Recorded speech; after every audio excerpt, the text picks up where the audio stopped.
जादुई घंटी की रहस्यमयी कहानी शिवपुर नामक गांव घने जंगलों से घिरा हुआ था। गांव के लोग साधारण जीवन जीते थे, लेकिन एक बात हमेशा उन्हें बेचैन रखती थी। जंगल के बीचों बीच लटकी हुई एक पुरानी घंटी। वह घंटी इतनी बड़ी थी कि उसे देखकर लगता मानो कोई देवालय का खजाना हो। तो अजीब बात थी कि उस घंटी को कोई बजा नहीं सकता था। गांव में अक्सर बुजुर्ग लोग कहते थे, ये कोई साधारण घंटी नहीं, ये जादुई घंटी है। वो भी इसके पास गया, वह रहस्यमय रंग से गायब हो गया। लोग डर के मारे उस इलाके में जाना ही छोड़ चुके हैं। गांव का एक युवक था अर्जुन। बचपन से ही उसने उस घंटी की कहानियां सुनी थी। उसका काम हमेशा ही जाने को बेचैन रहता था कि उसकी में आखिर क्या रहस्य छिपा है। एक दिन उसने निश्चय किया कि वह खुद सच्चाई का पता लगाएगा। रात का समय था, आसमान में बादल छाए हुए थे और जंगल में सन्नाटा पसरा था। अर्जुन ने हाथ में लालटेन पकड़ी और धीरे धीरे जंगल की ओर बढ़ा। थी सरसराहट और दूर से आती जानवरों की आवाजें उसके कदमों की आहट के साथ मिलकर वातावरण को और भी डरावना बना रही थी। कुछ देर चलने के बाद अर्जुन उस जगह पहुंचा जहां घंटी लटक रही थी। सचमुच वह घंटी बेहद चमकदार थी, चांदी से बनी हो। चांदनी की हल्की रोशनी में वह और भी रहस्यमयी दिखाई दे रही थी। अर्जुन ने कांपते हाथों से घंटी की रस्सी को छुआ और जोर से खींचा। चल चल, घंटी की गूंज से पूरा जंगल थर्रा उठा।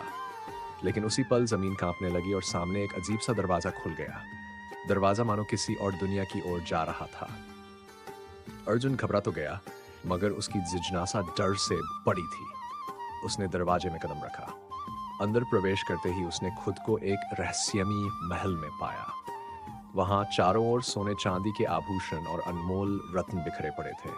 लेकिन सबसे चौंकाने वाली बात यह थी कि वहां दर्जनों गांव वाले खड़े थे जो वर्षों से लापता थे।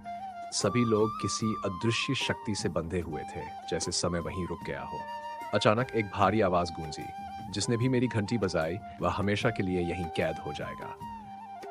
अर्जुन ने इधर उधर देखा, पर कोई दिखाई नहीं दिया। तभी एक काले धुएं से एक राक्षसी आकृति प्रकट हुई। उसकी आंखें अंगारों की तरह जल रही थी। मैं इस घंटी का रक्षक हूँ। जो भी लालच में यहाँ आता है वह कभी लौट नहीं पाता। अर्जुन ने साहस जुटाकर कहा, मैं लालच में नहीं आया, सच्चाई जानने आया हूँ। यदि ये सब तुम्हारा जादू है तो मैं इसे तोड़ूंगा। राक्षस हंस पड़ा। मेरे जादू को कोई नहीं तोड़ सकता। लेकिन अर्जुन को अपनी दादी की कही एक बात याद आई। सच्चा साहस और निस्वार्थ भाव ही हर बंधन को तोड़ सकता है। अर्जुन ने सोने चांदी को अनदेखा कर गांव वालों की ओर देखा। उसने घंटी की रस्सी को दोबारा पकड़ा और पूरी श्रद्धा के साथ प्रार्थना की, हे भगवान, इन निर्दोष लोगों को मुक्त कर दीजिए। जैसे ही उसने घंटी बजाई, उसके स्वर में एक दिव्य गूंज फैल गई। राक्षस चीखने लगा और धीरे धीरे धुएं में बदलकर गायब हो गया। बंधे हुए सभी गांव वाले आजाद हो गए। सुबह होने तक अर्जुन गांव वालों को वापस शिवपुर ले आया। सब लोग अर्जुन की बहादुरी और निस्वार्थ भाव की प्रशंसा करने लगे। वह घंटी अब भी जंगल में लटकी हुई थी, मगर अब उसमें कोई डर नहीं था। वह गांव वालों के लिए साहस और विश्वास का प्रतीक बन चुकी थी। और इस तरह जादुई घंटी का रहस्य उजागर हुआ।